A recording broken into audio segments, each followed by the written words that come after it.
So you might not need it so much today, but in the summer, we all know this thing is your best friend. That AC, you crank it down a few degrees and get it humming.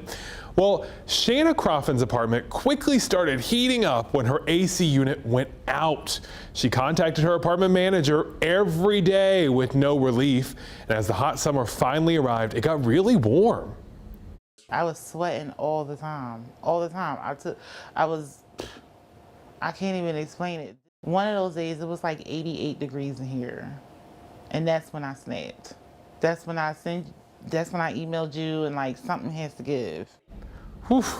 210 got involved, and the next day we got a call from the apartment managers. A few days later, her AC unit was fixed 2 months after it first went out.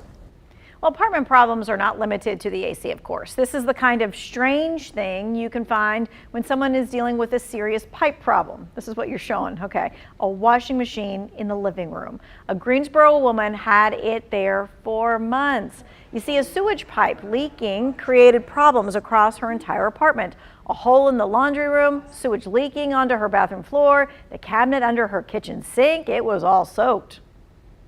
They left the sewage in our bathroom floor for about 3 months before someone else even came to look at it. I don't understand how someone can just be so thoughtless. Well, the apartment complex only offered an empty unit for Allison to stay in. She would have to pay to stay in a hotel while they made repairs. After a week, she came home to this. Yes, more problems. I'm not okay with it. To spend what we spend and for it to be this way is not okay. So we contacted the complex's corporate office and we convinced them to let Allison break the lease and comp her for 2 months that she spent in the hotel. Getting repairs done is something every homeowner does at some point. You just have to. A Triad man needed his roof fixed after a really bad storm. His insurance company covered the fix, but when they sent him the checks, they were made out to the homeowner's ex-wife. 210's Kevin Kennedy found out how a simple error on the house deed led to this big mix-up.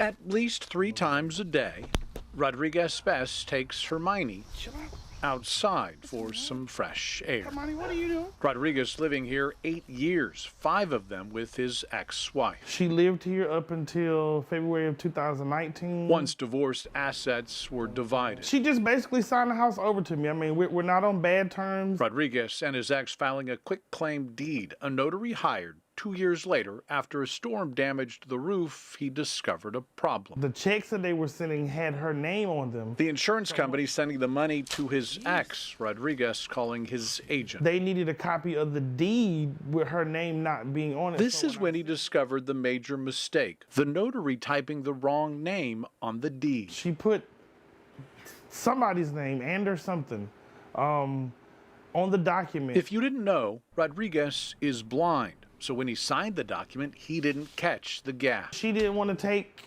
no accountability for the fact that she did it wrong. After contacting us, we spoke with the notary, the registrar of deeds, and an attorney, a new document being filed. I definitely appreciate it. It was a big help because I wasn't really getting anywhere. The new document signed and sent. So I put this in the mail twice. And then returned. The stamps upside down. Much like this entire ordeal, Rodriguez owning this one, just glad. Once this gets filed, the house will be back in my name. This issue is now finally over. Kevin Kennedy, 2 Wants to Know.